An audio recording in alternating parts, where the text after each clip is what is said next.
Yesterday's headline news was that Starbucks got a new CEO in Brian Niccol. The stock went up 24% on the news. What's your take on star CEOs and this Starbucks news? Austin, we'll start with you.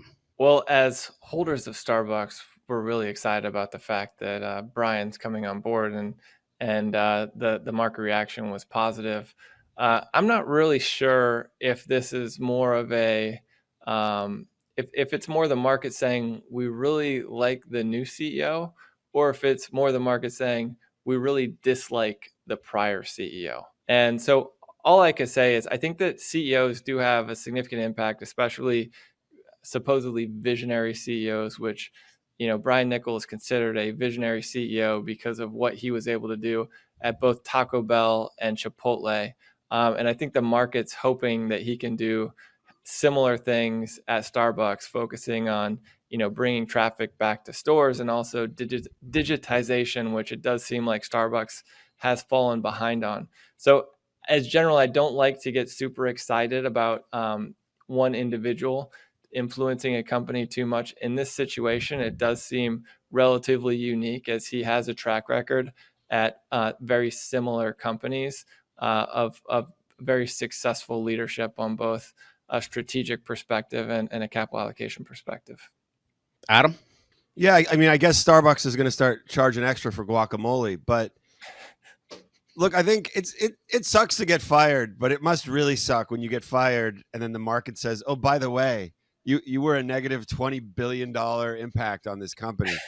And gosh, that's it reminded me of when Steve Ballmer stepped down from Microsoft and the stock was up 10% or something on that day, which was a huge change in the market capitalization. And to Austin's point, I agree. Is it because everyone loves the new CEO or disliked the old CEO? The reality was that the company was struggling and decided to make a change. But I will say this: like it's when there's a change at the top and the market cap changes that much, there is something wrong. And I look at the board of directors because their single most important function is hiring and firing the CEO. So if they make a change and the market cap changes that much, then they've had their eye off the ball. Something has gone wrong. Now, it could just be that the old CEO was a mishire, and that happens sometimes. And you hire a CEO, you give them big compensation packages, and once they're hired, I guess you have to give them some time to see if they can do it. But someone should get fired when your stock reacts that positively to a new CEO, and it should be a board member that says, "Gosh, we didn't do our jobs." So, Adam, this kind of speaks to the activism that we're seeing across the board now. Are we in a new cyclicality where we're going to see more shareholder activism, and where could it manifest itself? It does, and look, maybe it's just in the headlines, but it does feel over the last few months that some activists have taken some big positions in big companies and started to exert some influence. And Starbucks is an example of that, where I think there is two activists that have come in, one very recently, they may not have even had an impact on this CEO change, but may have very well just sold their position yesterday. Who knows? And that's a great outcome.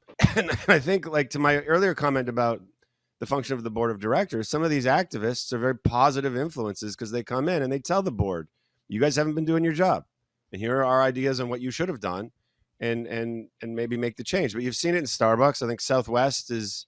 I think an activist just launched a slate of directors, pushing Southwest to make some changes and do some things.